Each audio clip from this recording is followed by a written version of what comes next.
Alrighty, gang. Good morning. Welcome back. Or I always say good morning. I'm so used to doing this in the morning. Good afternoon and welcome back. Today we are going to continue talking about matrices and systems of linear equations. Today will be the first full day where our focus is pretty much entirely on matrices. Very little discussion of systems, although we will, every time we need to, tie back to a system to reinforce why we're doing what we're doing. I'm also going to talk a little bit about the end of the semester and how things are going to go.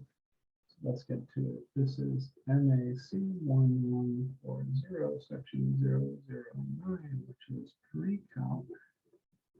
And today is the 30th of November, 2021.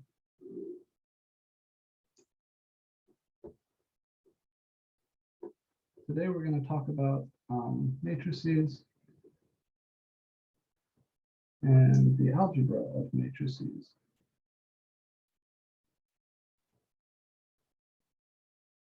Which are sections 10.3 and 10.4 respectively.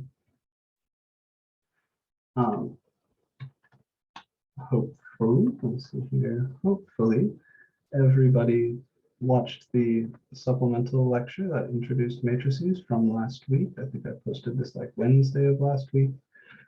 So we all know what a matrix is, and we've seen how to do the row operations on matrices. Just a quick reminder. Before we get in there, actually, a little announcement. So the last midterm exam, which is exam 4, will be given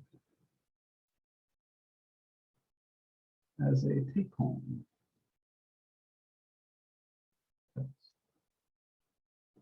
The rules will be stated very carefully on the test, but they are pretty much what you'd think they are. Don't use any outside resources, no internet, no textbook, no talking to other people, no tutors, no classmates, no parents, no buddies, no hamsters, none of that shit.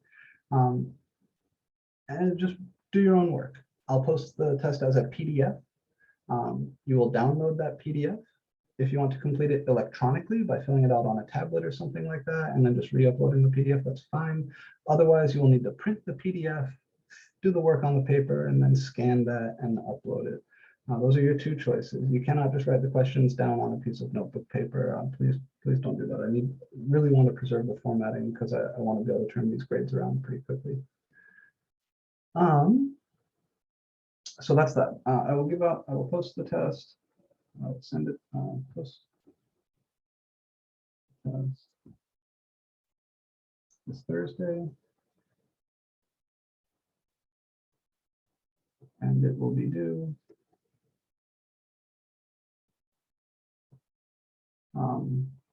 by the final.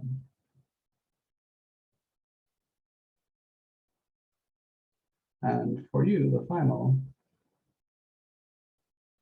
which is on both your syllabus.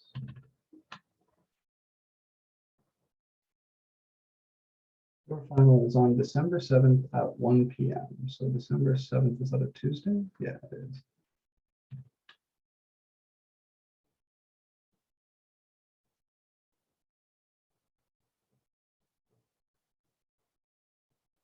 Okay, so you have several days to work the test, right? And it's not any harder or any longer than a regular test. So there's no reason to not do well on this. And please, please, please, please don't hack and cheat.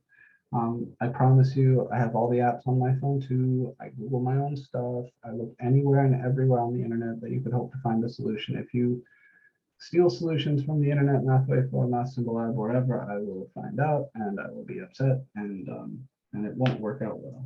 So please take the time, right? Work the test, make sure it's your own work. There's no reason you can't do well on this. You're welcome to spend all the time in the world on it here. Just go slow, check your work. That's that.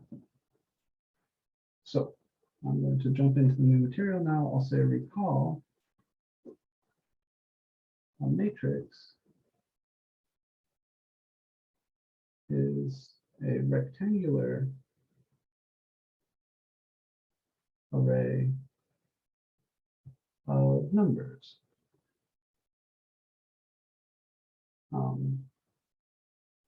If I have an M by N matrix, the sort of condensed notation for it is this. So A, I, J are the entries. And I say this is an M by N matrix, meaning it has N rows and N columns. Some people write them with big square brackets. I write them with big rounded parentheses. Either one is fine.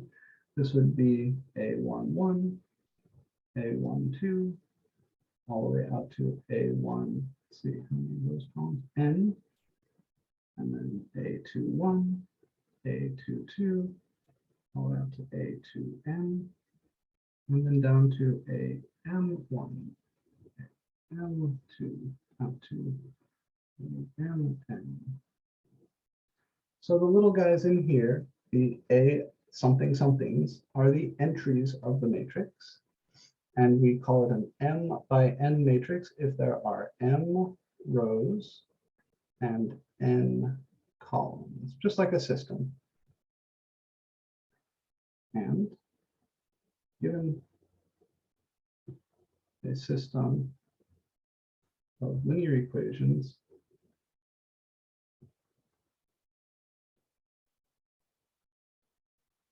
something like the system we can play with here.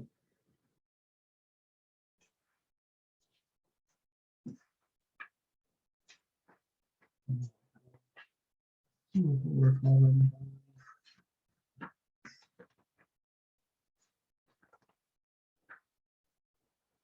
We can row reduce that system. So let's say I've got 4x plus 8y minus 4z is equal to 4.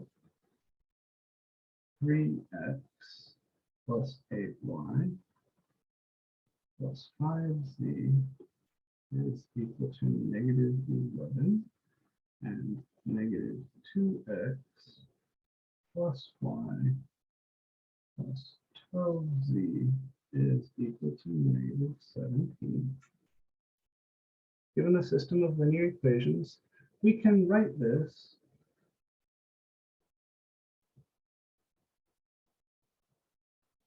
the augmented coefficient matrix.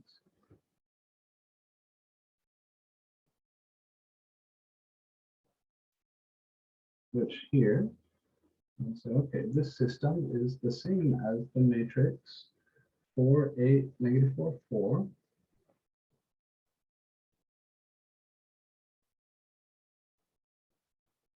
3, 8, 5, negative 11. Negative 2, 1, 12, negative 17.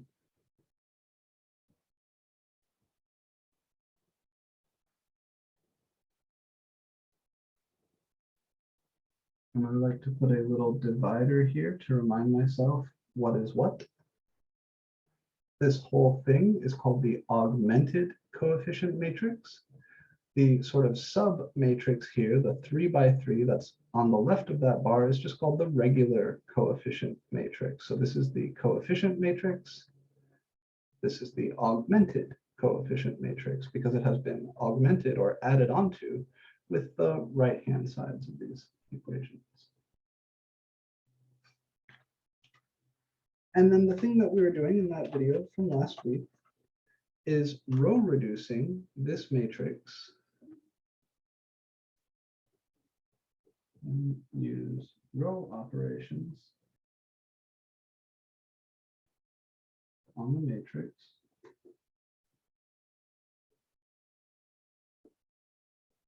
to put it into, for a system they called it triangular form. In matrix land, we call it row echelon form.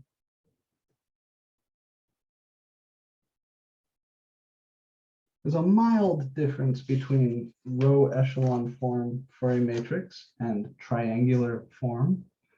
Row echelon form should be upper triangular, meaning everything below the diagonal here, this and this would be 0. You also want these to be 1s.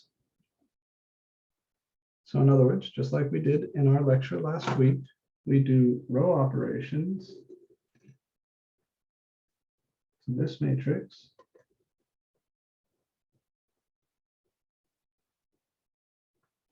And if you do those row operations to this particular matrix, there wasn't anything that was worked out ahead of time. Where was she? Here. You will get it into the following form, right? This is your row echelon form. It would be 1, 2, -1, 1, 0, 1, 4, -7, 0, 0, 1, -2. And that's what the focus of last week's second lecture was. Figuring out how to get your matrix into this form where you've got all these zeros down here. And then solve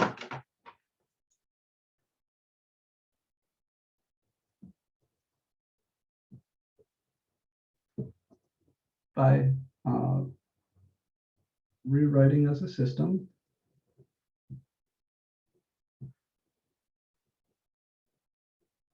and back substituting.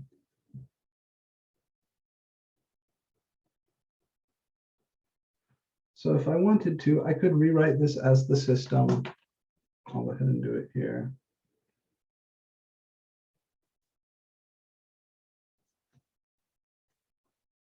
X plus 2y minus z equals 1. I'm not going to write the zeros. This would just be y plus 4z equals -7. And then the last equation is 0x plus 0y plus 1z equals -2.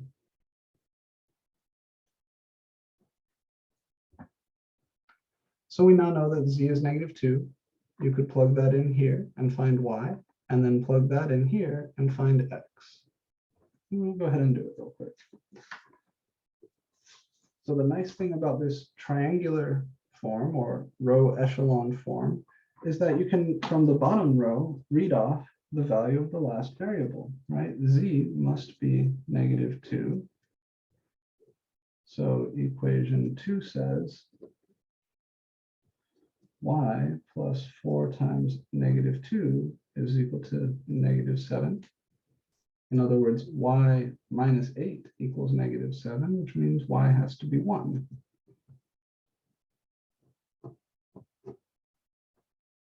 And finally, equation 3, sorry, now equation 1 says x plus 2 times y, which is 1, minus z, which was -2, is equal to 1. So that's x plus 2 equals 1, or x plus 4 equals 1. So x would be 1 minus 4, which is -3.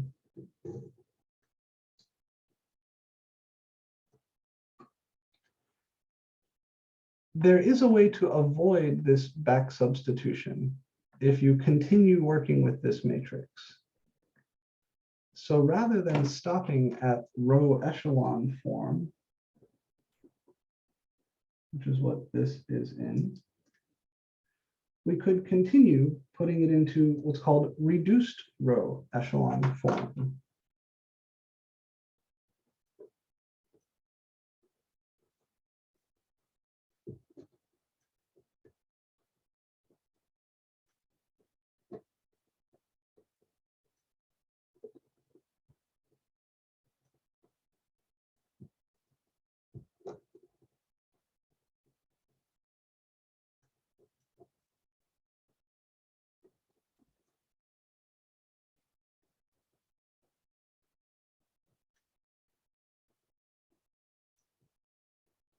So what is this reduced row echelon form.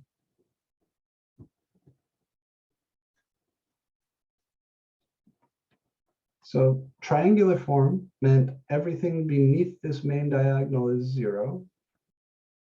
Row echelon form meant those things are all 0 and the diagonals are 1. Reduced row echelon form means you've got those things and also this stuff is 0. And the advantage of having your system in that fully reduced row echelon form is that you won't need to do any back substitution. Just like this bottom equation here straight up says z equals -2. If there wasn't a 4 here, if this was just like 0, 1, 0 something, then that would tell you y is equal to that something. And if this top row was just 1, 0, 0 something, that would tell you x is just equal to that something. So I'm going to show you how to get this matrix further reduced into reduced row echelon form. And this process is called Gauss-Jordan or Gaussian elimination. Remember, the first few steps were to nuke these guys, right? Take this 3 and this -2 and make both of them 0, however you can. You can do it by swapping rows. You can do it by adding a multiple of one row to another. There's lots of examples of that in our previous lecture. Then you wanted to make this guy a 0. And you would do that usually by hammering on him with row 2 somehow. Once you're in this position where you've got all your zeros down here, and then you've divided through each row to make these 1s, then you go after these guys. You make them 0. Having done that, you go after this guy and make him 0.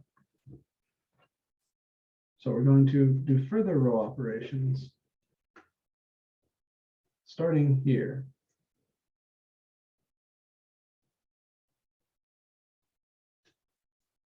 I would like to nuke this 4 and nuke this -1.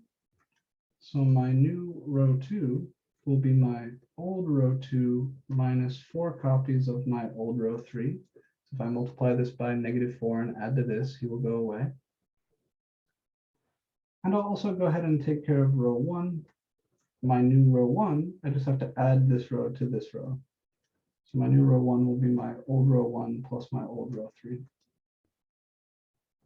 Row 3 is the only one that's not going to change here. He'll stay 0, 0, 1, -2. -4 times this plus this is still 0. -4 times this plus this is still 1. -4 times this plus this is 0. That's what we wanted. -4 times this is +8 plus this is 1.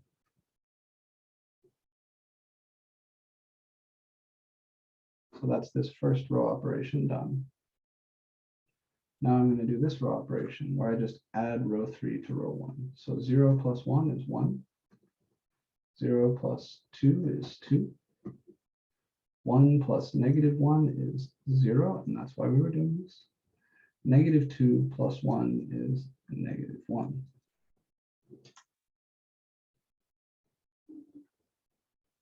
So there's the result of those row operations. We were doing them to try and kill these guys, make them 0, and we were successful. These are now both 0. The last step is to make this guy a 0. And to do that, I will subtract from row 1 2 times row 2. In other words, I'm going to multiply row 2 by -2 and add that to row 1. So the row that's being changed is row 1. My new row 1 will be my old row 1 minus 2 times my old row 2. Rows 2 and 3 don't change, so row 3 is still 0, 0, 1, -2. Row 2 is still 0, 1, 0, 1. Row 1 now, if I multiply this by -2 and add it to this, that's still 1. -2 times 1 is -2, plus 2 is 0. -2 times 0 is 0, plus 0 is still 0. -2 times 1 is -2, plus -1 is -3.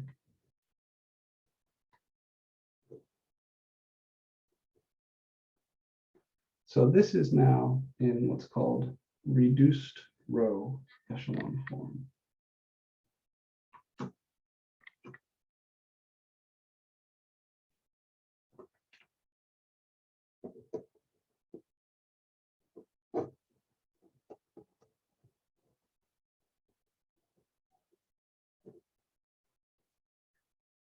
This matrix. So it's like your triangular form, but instead of just having zeros below, you also have zeros above that diagonal. And the entries on the diagonal themselves are ones. Does anybody see why this is so nice?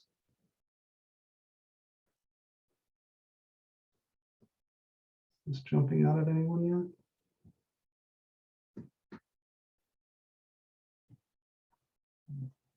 I'm just trying to show you everything at once here.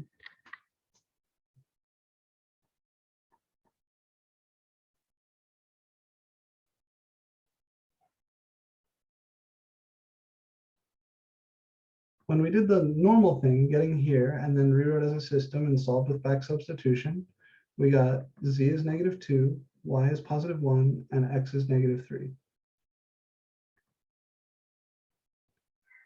This guy now just says z is -2. This guy now just says y is 1. And this guy now just says x is -3. So if you're in reduced row echelon form, the column on the right here is your answer, your solution.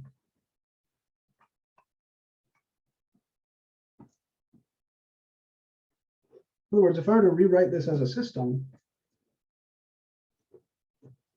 this would be equivalent to the system x plus 0y plus 0z equals -3, or just x equals -3. This guy would say 0x plus y plus 0z equals 1, or just y equals 1. And this guy would say 0x plus 0y plus z equals -2, or just z equals -2, i.e., our solution shows up here.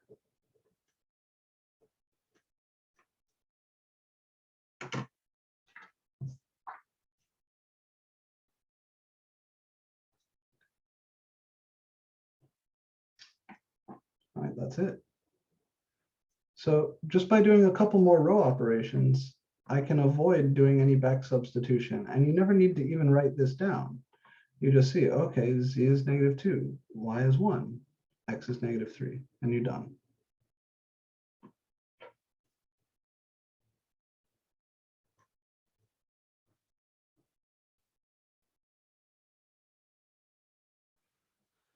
So in the current homework set, when you're told to, when you're given a linear system and you're told to solve the system by writing it as a matrix and doing row operations, doing this Gaussian elimination or Gauss-Jordan elimination, your goal is to arrive at this.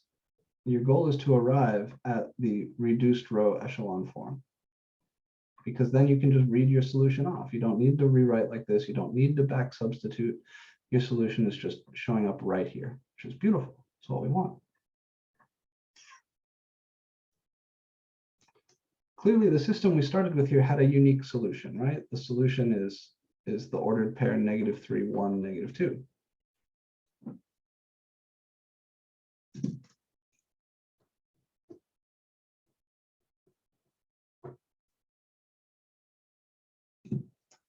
There is some terminology that I want to share with you and also kind of remind you what the matrices look like associated with each of the other conditions. It's possible, remember, for a system to have a unique solution.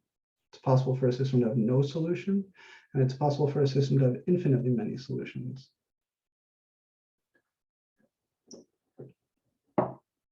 So some terminology.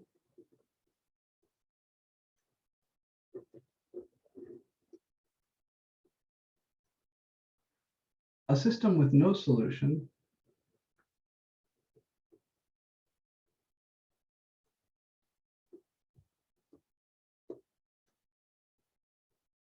is called inconsistent. right? That system is inconsistent with having a solution. And a fully reduced matrix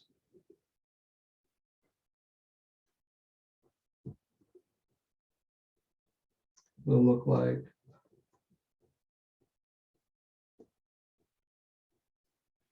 I don't know, there's lots of ways to say this. 1, 2, 3, 4, 0, 1, -1, 2, 0, 0, 0, something else, 5.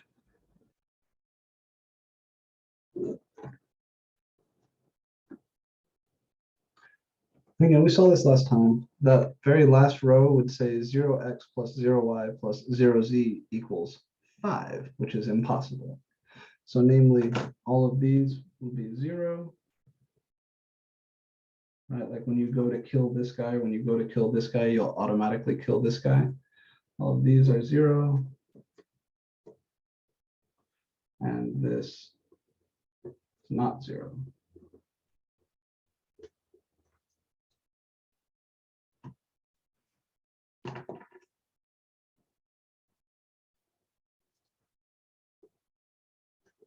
A system with infinitely many solutions, we've seen examples,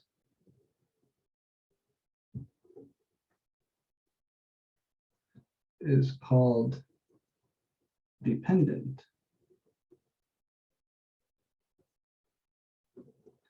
And that word comes from another term called linearly independent and linearly dependent, which means that the rows, one row is a combination of the other rows. That's basically the idea. And a reduced matrix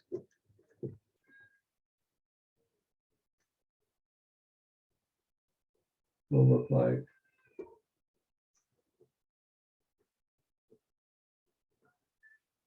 again, I'll just make something up. 1, 2, 3, 4, 0, 1, 7, -1, 0, 0, 0, 0.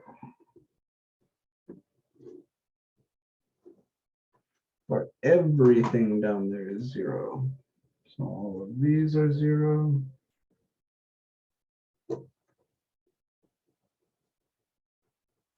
And this is 0.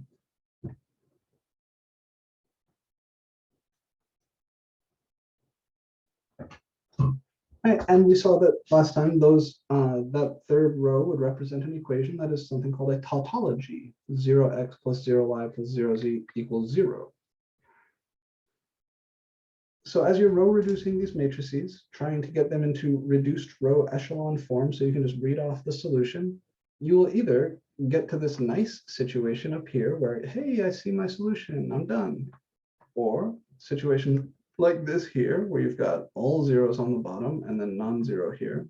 Or a situation like this, where everything is 0 on the bottom row, including the right-hand side. This would mean infinitely many solutions. And in that case, we know what to do. You let z be t, and then you go back and write down these first two equations and solve for x and y in terms of t. Here, you've got no solution, so you just stop. And the terminology, a system with no solution, is called inconsistent. A system with infinitely many solutions is called dependent.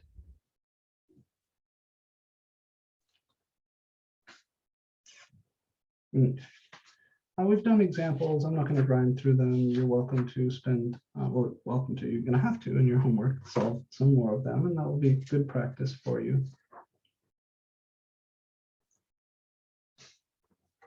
And that's kind of the feeling like the big brain way to do things, right? Is to work with the matrix instead of with the system, because you can write less. You don't have to write all the damn letters and curly brackets and stuff. There is a bigger brain way to do things. And while I'm not going to be able to show you the whole story today, I am going to build up the tools we need to start talking about it. Namely, the treating matrices as algebraic objects in their own right.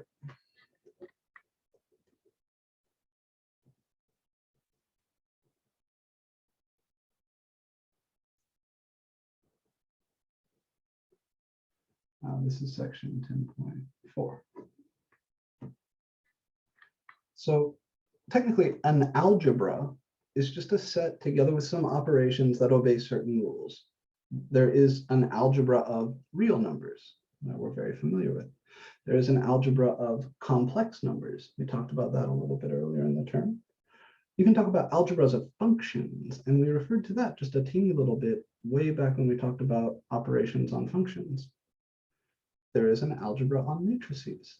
And we want to say what it means to add two matrices, to multiply two matrices. We want to say what it means for two matrices to be equal to each other, that sort of thing. So equality, I'm going to define each of these operations. Two M by N matrices, A and B, are equal if Aij equals Bij for all I and j, i.e., what that is, if they're the same size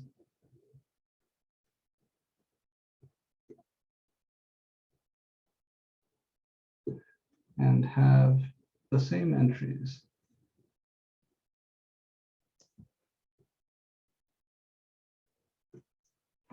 Right, that's it. So in order for two matrices to be equal, we need to know a couple things. We need to know that they have the same dimension or size, same number of rows, same number of columns, and that the entries in each position match up perfectly. So for example, the matrix square root of 4, 2 squared, e to the 0, 0.5, 1, and I don't know, I squared. This is equal to the matrix 2, 4, 1, 1/2, 1, -1.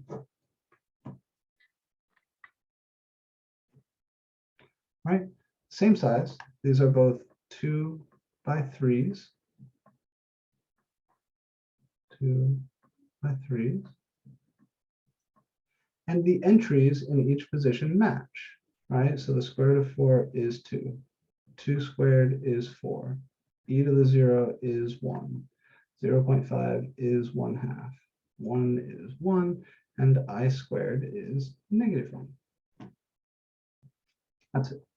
Same size, same entries. That's what it means for two matrices to be equal. And that's the only way two matrices can be equal. Addition and subtraction.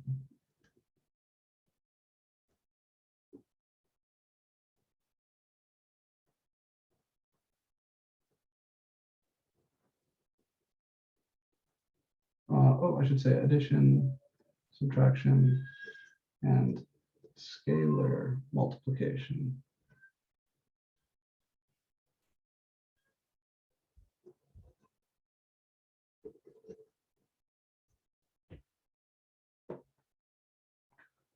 All right. If A is Aij, an M by N matrix, and B is Bij, also M by N, then I can talk about the matrix A plus B. Right? They both have to be the same size, again, same dimension, M by N, same number of rows, same number of columns. This is also an M by N matrix, and the entries are Aij plus Bij.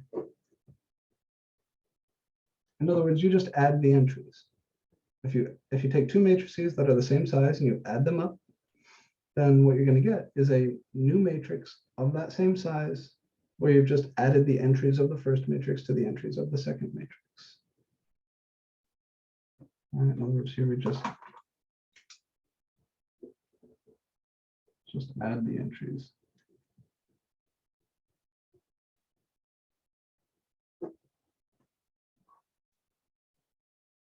All right, so that's how you add two matrices, just add the entries. You can also subtract two matrices.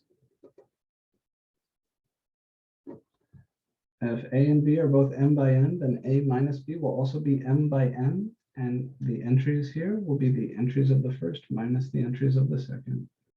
It's exactly what you would think, right? Just subtract the entries.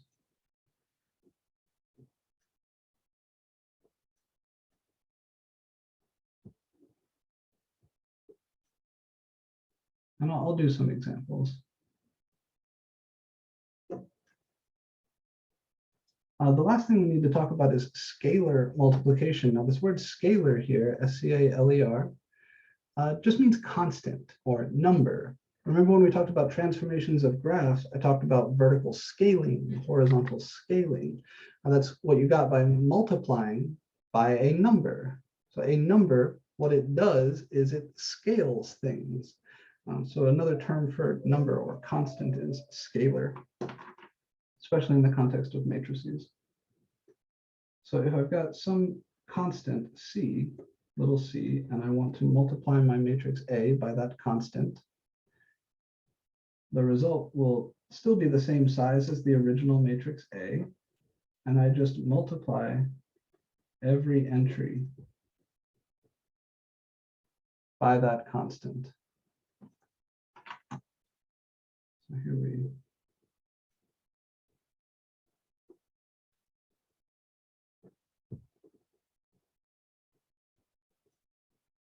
multiply every entry by C. Okay, these are the basics. So we can, as long as you have two matrices that are the same size, you can add them or subtract them, and it works exactly the way you think it would. Just add all the terms or subtract the terms. Also, if you have a matrix and a constant, you can multiply that matrix by a constant. And you're just going to multiply every term or entry of that matrix by that constant. Let's do an example.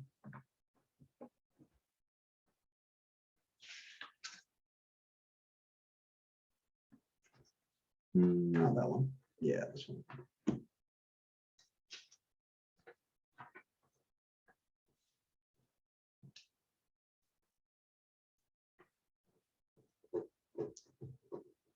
All right, I'm going to write down a bunch of matrices here. Let A be the matrix 2, -3, 0, 5, 7, -1. Let B be the matrix 1, 0, -3, 1, 2, 2. Let C, capital C, be the matrix 7, -3, 0, 0, 0, 1, 5. And let capital D be the matrix 6, 0, -6, 8, 1, 9. Form, where possible,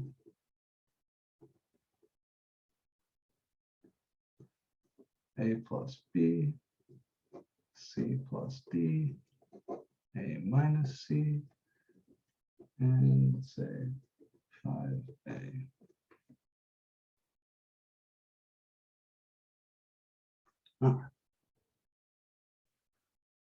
So in theory, we now know how to add and subtract matrices and multiply matrices by numbers. I've got some matrices, and I want to add some of them, subtract some of them, multiply them by some numbers.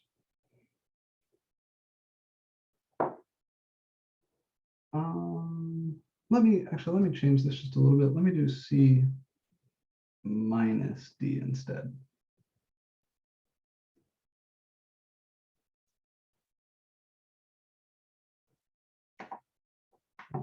Get a good example of subtraction in there.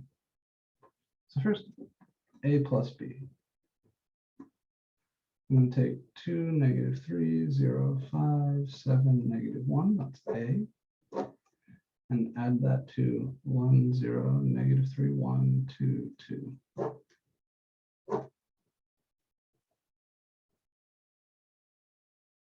The result should be another 3 by 2. These are both 3 by 2s. The result should be another 3 by 2. And the entries I get just by adding up the entries of A and B. So 2 plus 1, negative 3 plus 0,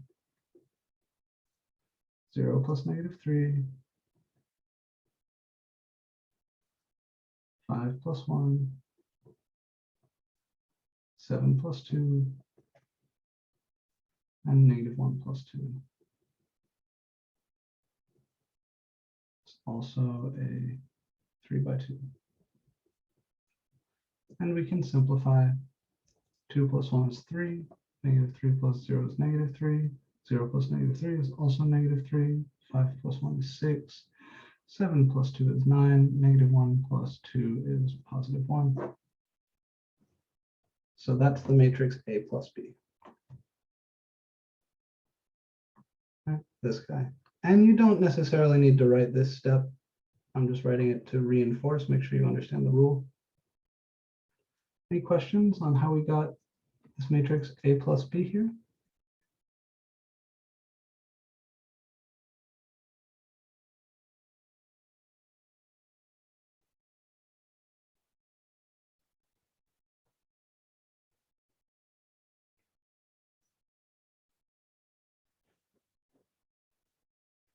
Okay, let's find C minus D.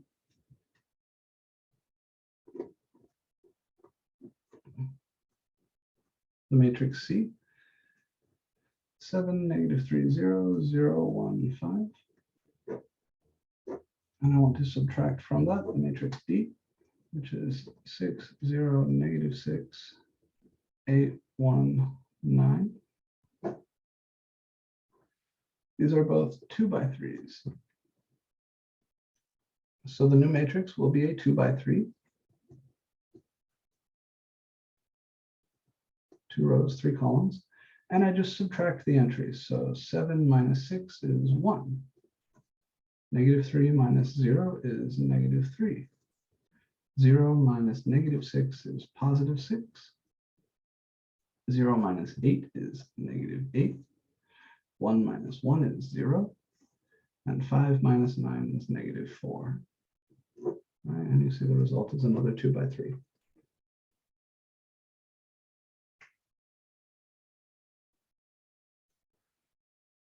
Can I form the difference A minus C? Should be 2, negative 3, 0, 5, 7, negative 1, minus 7, negative 3, 0, 0, 1, 5. Can this subtraction be done?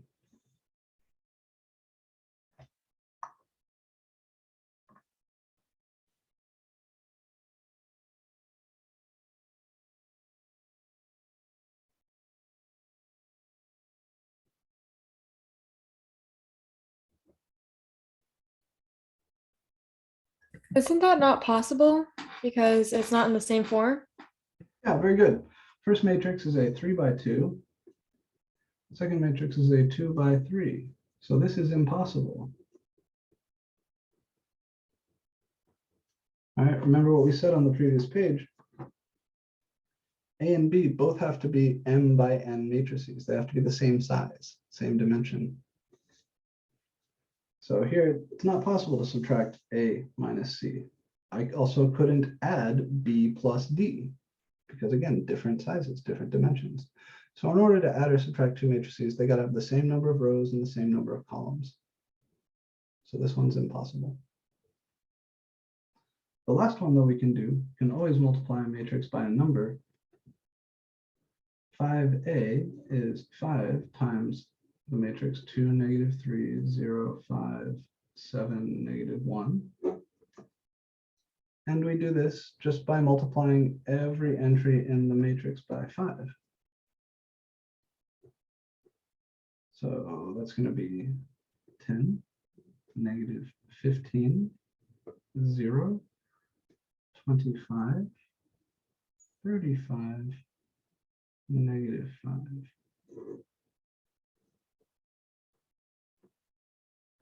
And that means you could also factor a number out of a matrix, right? I could factor a 5 all the way out of this matrix and write it as 5 times this thing. But these are your basic operations. Nothing too crazy, pretty straightforward stuff. Any questions on any of these?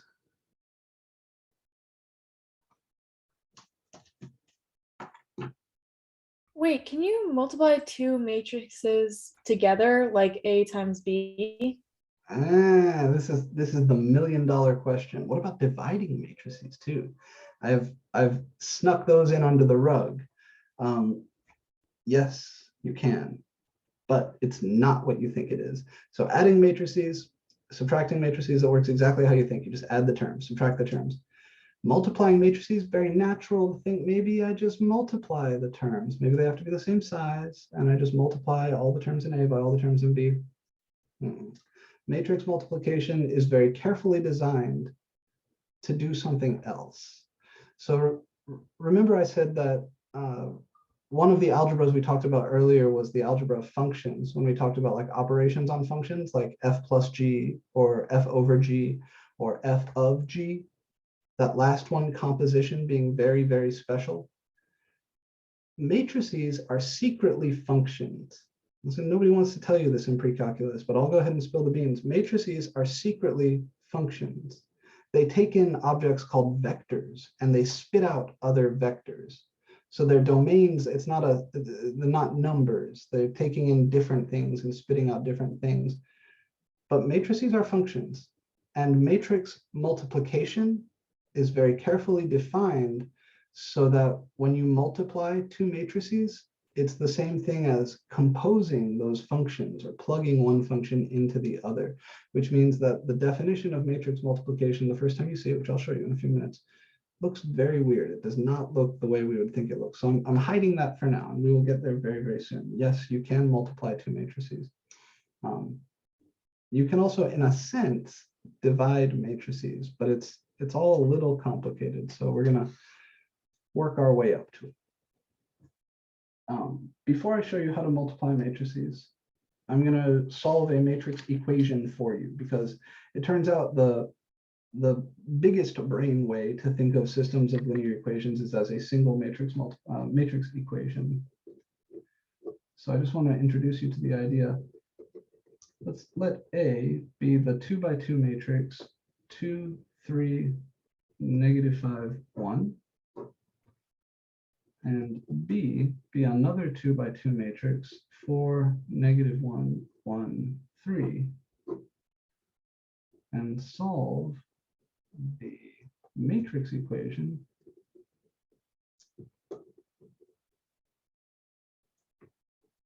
two x minus A equals B. And here it's implicit that all the letters represent not variables that are like numbers, but matrices.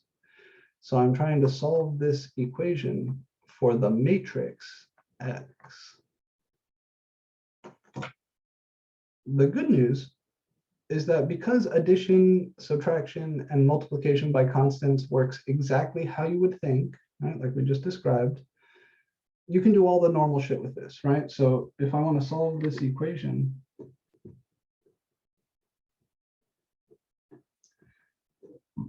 I'm just going to try to get x alone. That would mean I need to start by adding a to both sides. So I get 2x equals b plus a. And then I need to divide both sides by 2. Now I haven't defined what it means to divide a matrix by a number. But remember, dividing by 2, that's the same thing as multiplying by 1/2. So this is 1/2 times b plus a. And that's it. The matrix that is the solution to this equation is 1/2 times B plus A. And in order to compute that, I am going to now write down B and A in here. So B is 4, -1, 1, 3. That's the matrix B. And I'm going to add that to the matrix A, which is 2, 3, -5, 1. I'll add those two matrices up and then multiply by the constant 1/2. And that will give me the matrix X. So what is this? If I add these two matrices, I will get another 2 by 2, whose entries will be 4 plus 2, which is 6, -1 plus 3, which is 2, 1 plus -5, which is -4, and 3 plus 1, which is +4. And I want to multiply that matrix by the constant or scalar 1/2, which means I'm going to multiply every term inside the matrix by 1/2. So 6 times 1/2 is 3, 2 times 1/2 is 1, -4 times 1/2 is -2, and +4 times 1/2 is +2. So the solution to this matrix equation is the 2 by 2 matrix 3, 1, -2, 2. That's it. And again, the reason we're doing this right now is to introduce the concept of a matrix equation, an equation where the symbols don't represent numbers, but matrices, because that's going to be the nice way to think about linear systems from a sort of grown-up perspective. All right. Suzanne's question, can I multiply two matrices, is a big deal. Because like, what if this was A times X equals B or something like that? All right, then I've got some matrix multiplication built into the equation. We need to figure out how to handle that. Again, turns out a little complicated. So in order to talk about multiplying matrices,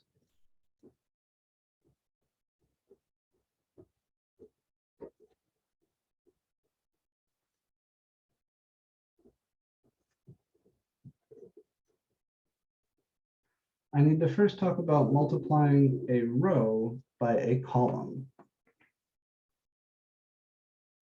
So kind of the simplest case is where the first matrix is just a row, just one row, and the second matrix is just a column, just one column.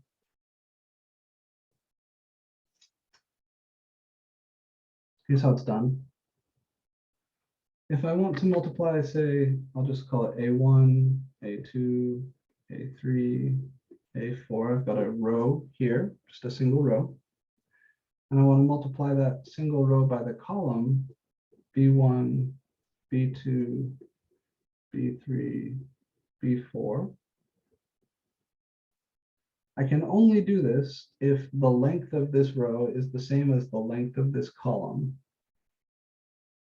If these were different lengths, bets are off. The particular kind of multiplication we're talking about here, you may have heard this somewhere else, is called a dot product, or sometimes also called an inner product. One more word for it is scalar product. And the reason that last term is the right one to use is because the thing you get out here is not a row, and it's not a column, it's not a big matrix, it's a number. Here's how it's done. You take this times this, A1 times B1. And then you add that to A2 times B2. And then you add that to A3 times B3. And then you add that to A4 times B4. And if this was like just A1, A2 and just B1, B2, you know, it would just be A1, B1 plus A2, B2. If this went out to like 5 things, you would multiply and add them, you know, so that's the idea. So you multiply the terms, first term with first term, second term, second term, third term with third term, and then you add all those up. And this is called the dot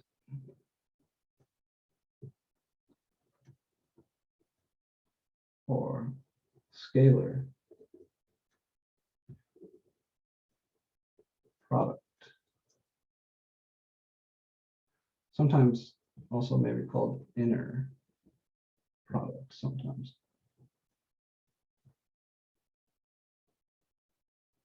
But you won't see that word for several years, even if you try to find it. Dot product, most common. So why does this matter? Well, because to multiply two bigger matrices, right? If my first matrix isn't just a row, but is like a full matrix, and my second matrix isn't just a column, but a full matrix, the way I multiply A times B, the whole matrix times the whole matrix, is by breaking it up into rows and columns. So generally here is the way it goes.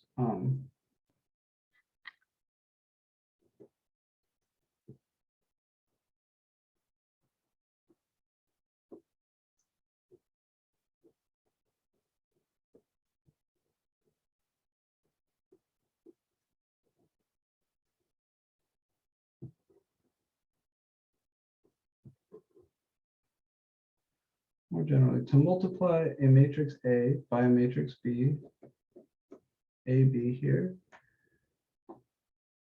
the entries here, what we're going to do, this is the matrix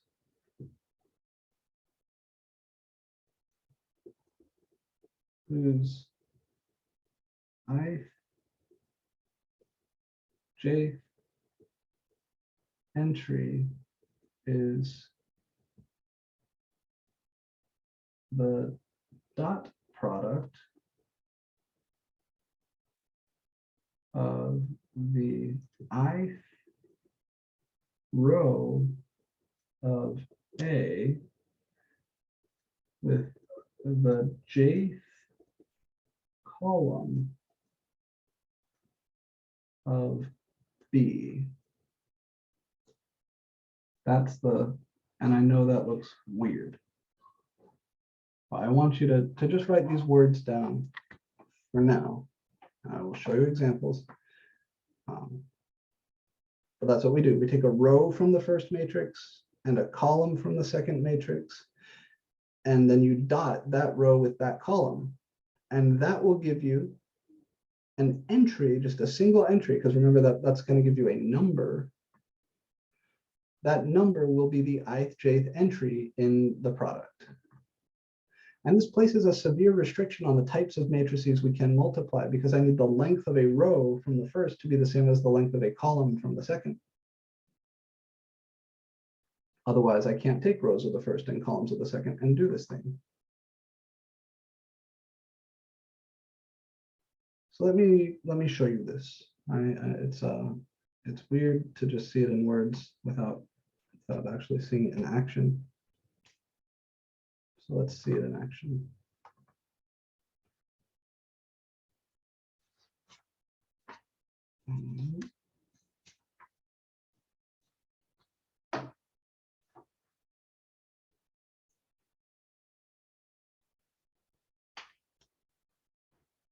Let's find the product AB where A is the 2 by 2 matrix, 1, 3, -1, 0, and B is the 2 by 3 matrix, -1, 5, 2, 0, 4, 7. And the first thing that may surprise you is that I'm going to multiply two matrices here, and they're not the same size.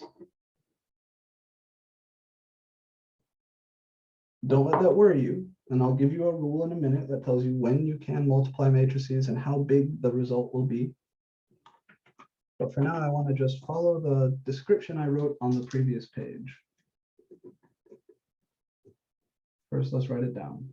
AB is 1, 3, -1, 0 times -1, 5, 2, 0, 4, 7. I like to write the resulting matrix below here. You can put it wherever you want. I'm going to take rows of the first matrix with columns of the second matrix.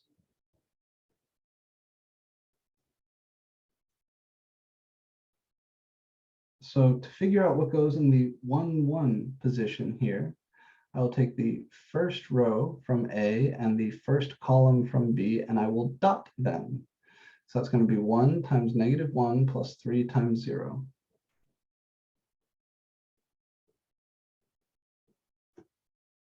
And that's a number. That number is what goes in the 1, 1 position. To figure out what goes in the 1, 2 position, I take the first row and the second column. So that's 1 times 5 plus 3 times 4.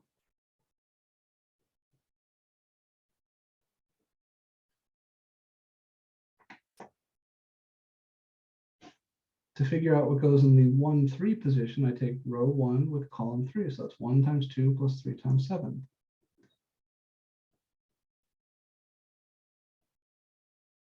And now I'm out of columns here.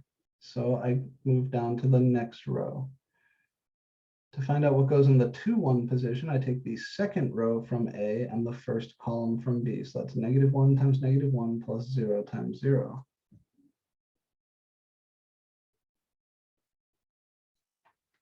To find out what goes in the 2, 2 position, I take the second row and the second column. So that's -1 times 5 plus 0 times 4. And to find out what goes in the 2, 3 position, I take the second row and the third column. That's -1 times 2 plus 0 times 7. And the result you see is a 2 by 3.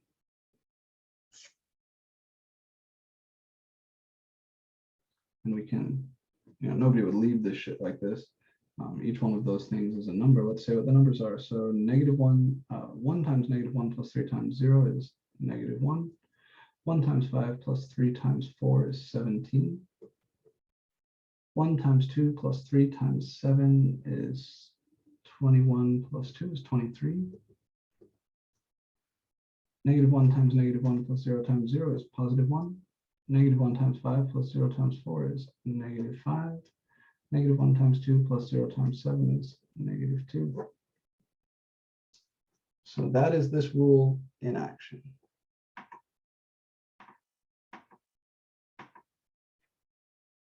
That's how it works. I warned you, it's a little weird. You can get good at this though. It's not terribly hard.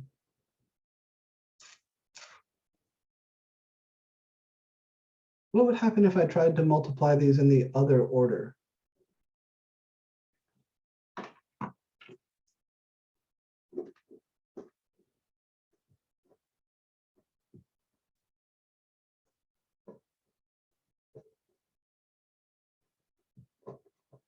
We'll go 3 by 2. Let's see. So B is -1, 5, 2, 0, 4, 7. And A is 1, 3, -1, 0. Can I take rows of this first guy and dot them with columns of the second guy?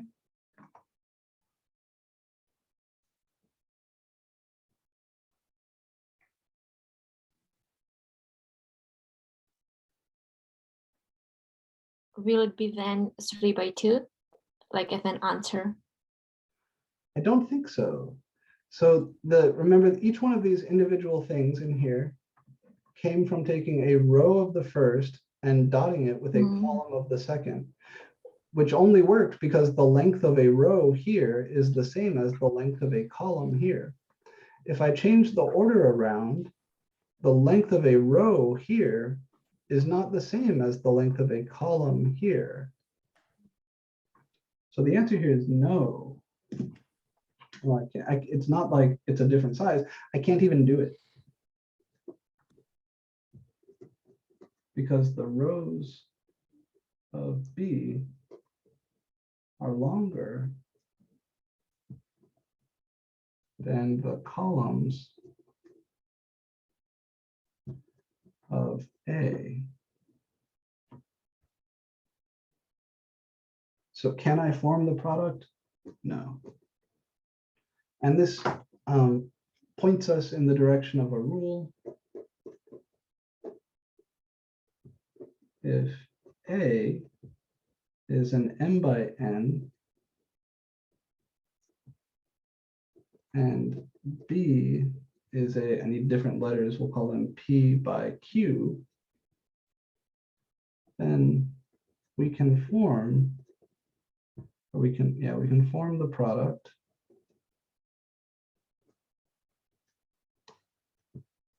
AB only if I need the length of a row from the first guy to be the same as the length of a column from the second guy. The length of a row is the same as the number of columns. So the first guy has to have this thing equal to the length of a column, which is the number of rows, this thing. So only if n is equal to p. If the second number from the first is the same as the first number from the second. And if this is the case, then the product, or the result,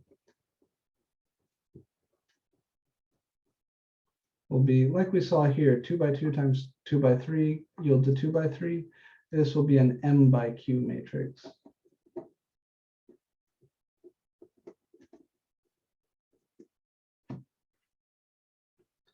So you can't always multiply two matrices. It depends on their size.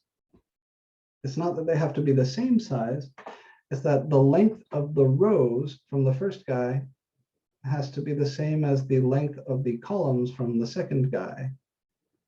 And another way to say that is the number of columns in the first is the same as the number of rows in the second.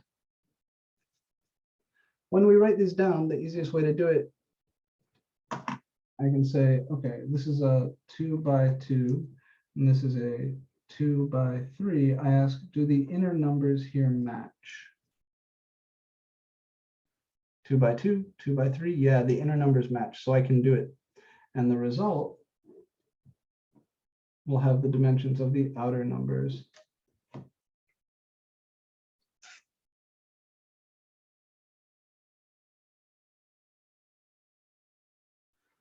Special case of this, if you have two square matrices of the same size, like A and B are both 2 by 2s, A and B are both 4 by 4s, you can always do that, and you'll get another matrix of the same size.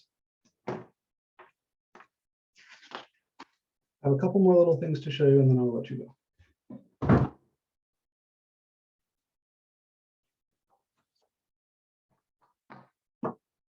Here we saw AB came out to this matrix, but we couldn't even figure out BA. BA doesn't exist. So that begs the question, is matrix multiplication commutative?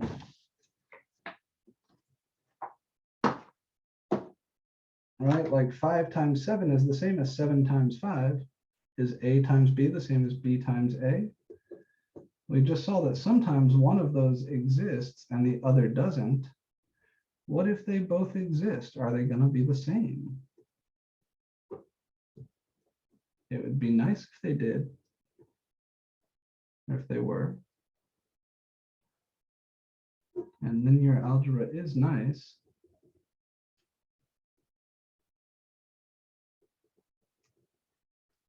So here are two matrices.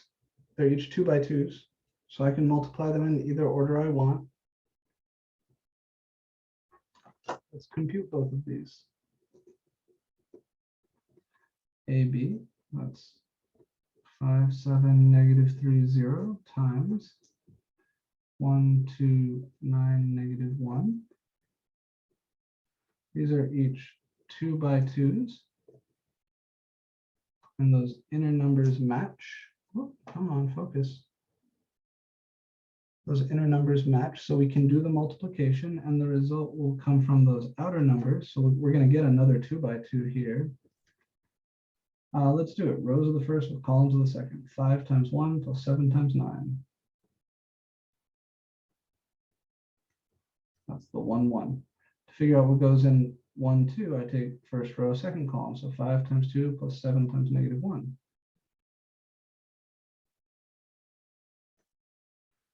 2, 1, I take the second row, first column, -3 times 1 plus 0 times 9. 2, 2, second row, second column, -3 times 2 plus 0 times -1.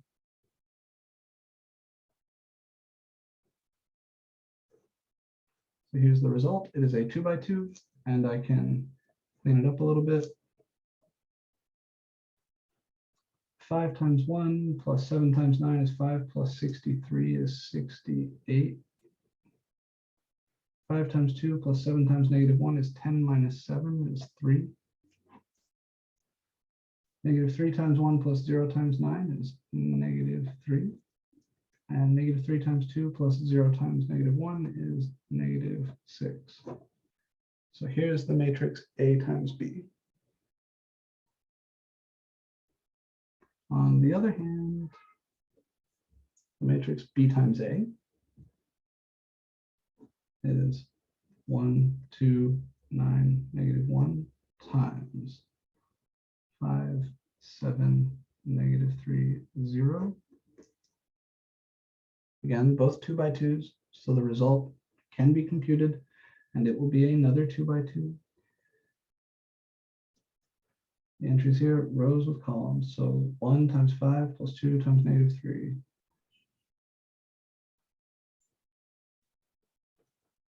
To get this guy, I take row 1, column 2. That's 1 times 7 plus 2 times 0.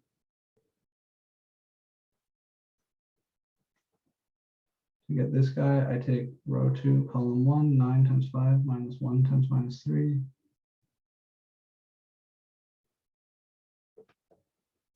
And then to get this guy, I take row 2, column 2. That's 9 times 7 minus 1 times 0.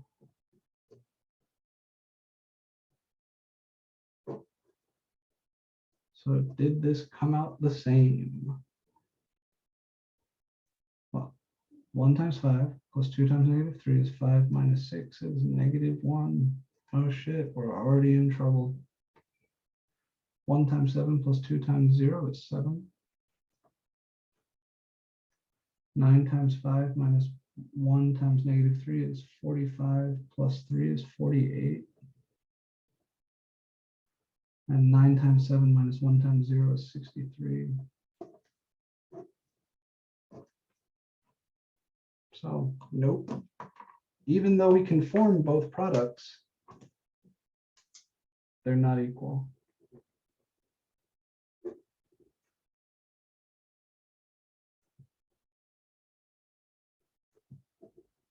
Even though both exist,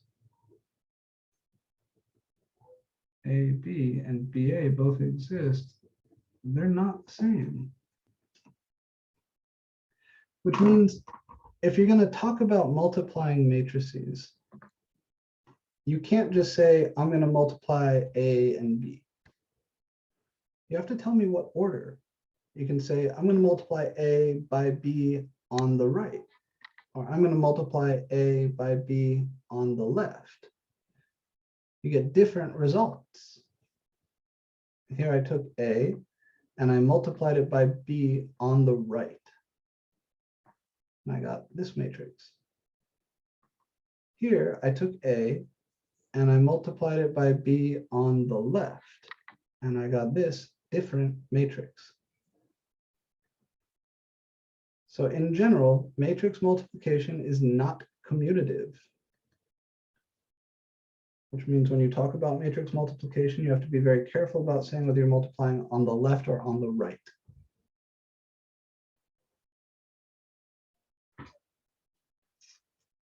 Okay, I know we are at time here, but I want to ask and answer a very quick question. Why do all this shit? Seriously, why? I mean, if the question hasn't occurred to you and you just think math is beautiful, so you're going to do it because it's beautiful, that's great. I'm with you. Good stuff. There are reasons, though. reasons related to mathematics. We started this kind of unit by talking about systems of equations. And we've now arrived at this place where we're talking about multiplying matrices. And we've got some weird algebraic structure where, you know, it matters the order you multiply shit in. That's strange. The reason we do this, one of them, is that you can take a linear system and rewrite it as a matrix equation, not just an augmented coefficient matrix, but as an actual matrix equation like the one we solved.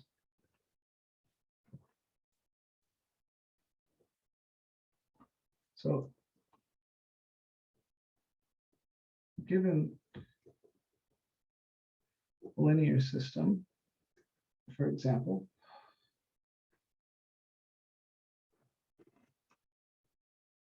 (2x minus y plus 3z equals 1, negative x plus 2y plus z equals 3, and x plus y minus 2z equals negative 1.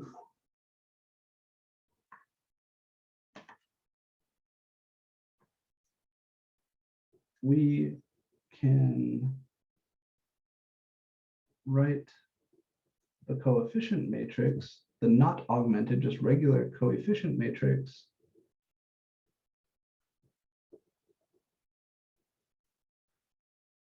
which would be A equals, here I just take the coefficients, I don't add that stuff from the right, so it'd be 2, negative 1, 3, negative 1, 2, 1, 1, 1, and negative 2.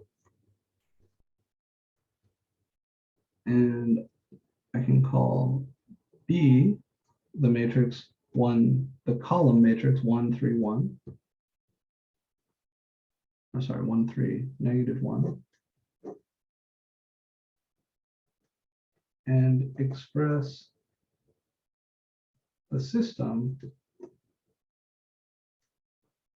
as a matrix equation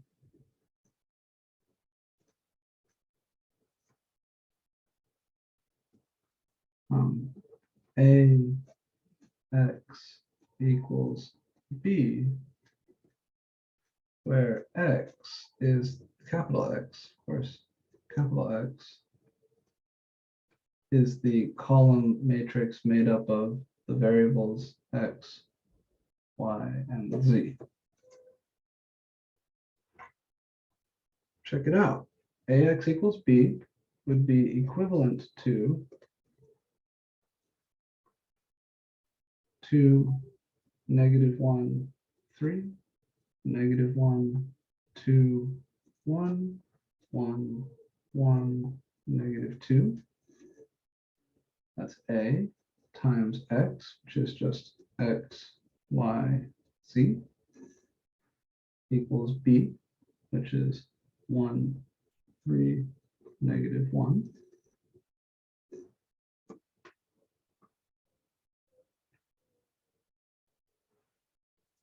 Because if you multiply things out on the right here, sorry, on the left,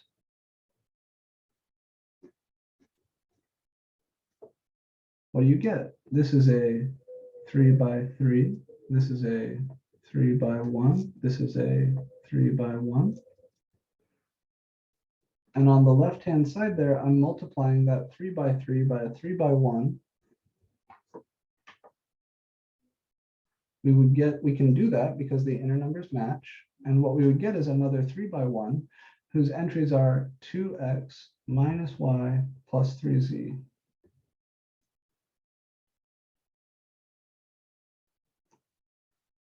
Second entry would be negative x plus 2y plus z. Third entry would be x plus y minus 2z. This is the 3 by 1 matrix that you get when you multiply these two matrices. And the right-hand side would still be 1, 3, -1. And the only way these two 3x1 matrices can be equal is if all their entries are equal,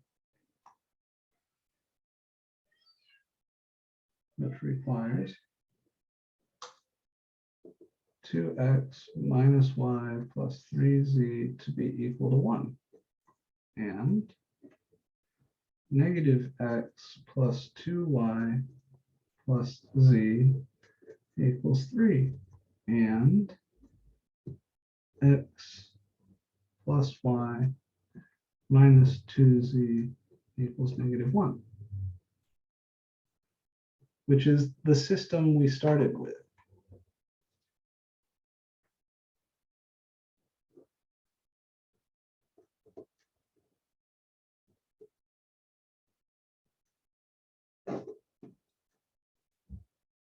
So what's the deal here? The deal is, if you give me a system, I can re-express that system as AX equals B, where A is the coefficient matrix and B is the column of these right-hand sides. We will, instead of doing all the row operation bullshit, we will learn how to solve the matrix equation AX equals B. And that will, in one fell swoop, give us the solution to the system. Because this matrix equation is equivalent to this system, right? That's just based on how the definition of matrix multiplication works.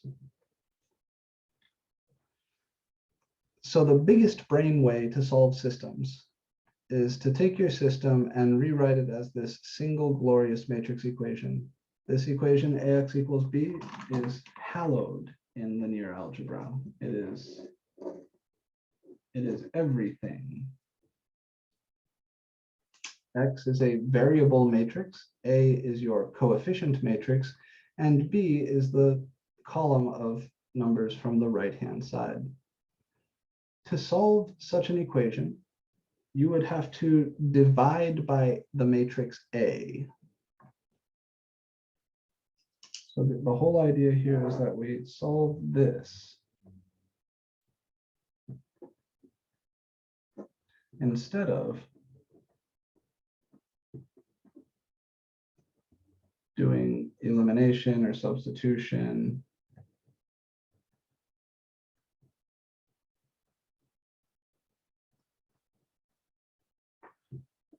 By somehow dividing by A.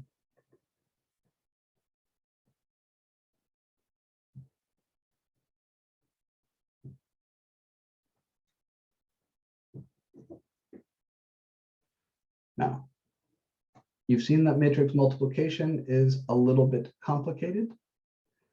Matrix division, which is more accurately described as multiplication by inverses, would give you something like this.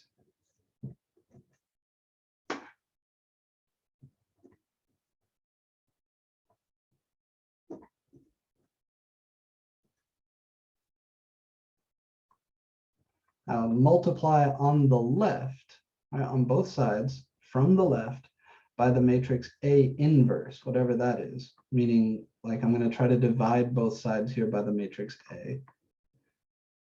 Solving this equation right here, this is X. X is the column XYZ. That's the solution to your system. Blam, you're done.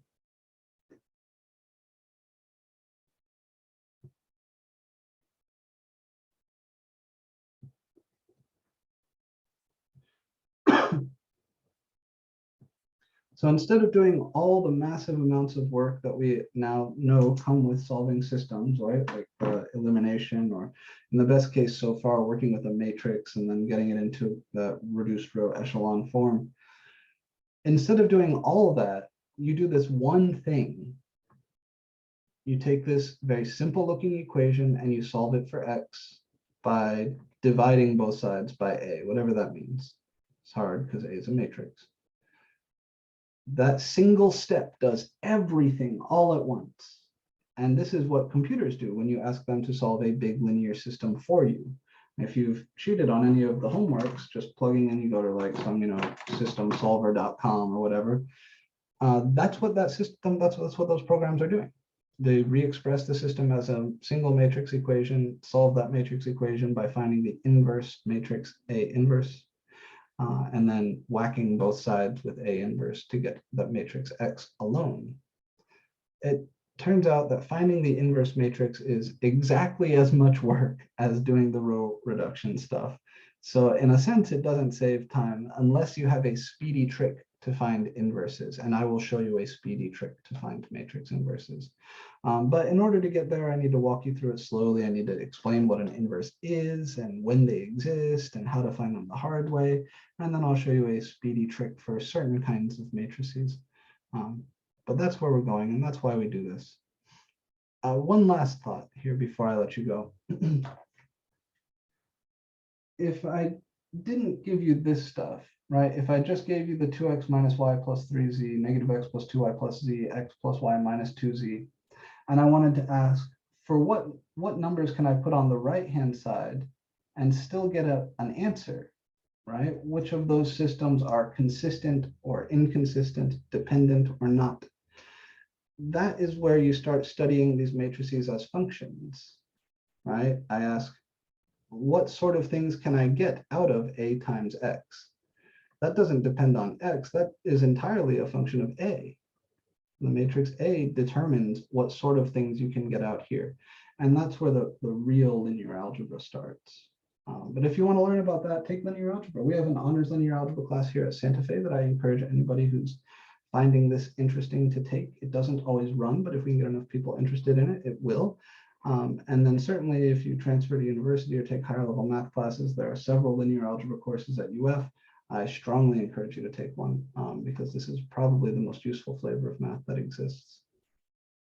All right, this is where I'm going to leave it for today. You got plenty to do, plenty to think about. So get working on that homework set. It's a big one. Take time, solve the problems. If you're having trouble with anything, please ask me for help. Canvas messages, Discord, or office hours are always great ways to do that. Otherwise, I will see you guys on Thursday for our last day of class where we talk about matrix inverses and solving the equation AX equals B. Take care.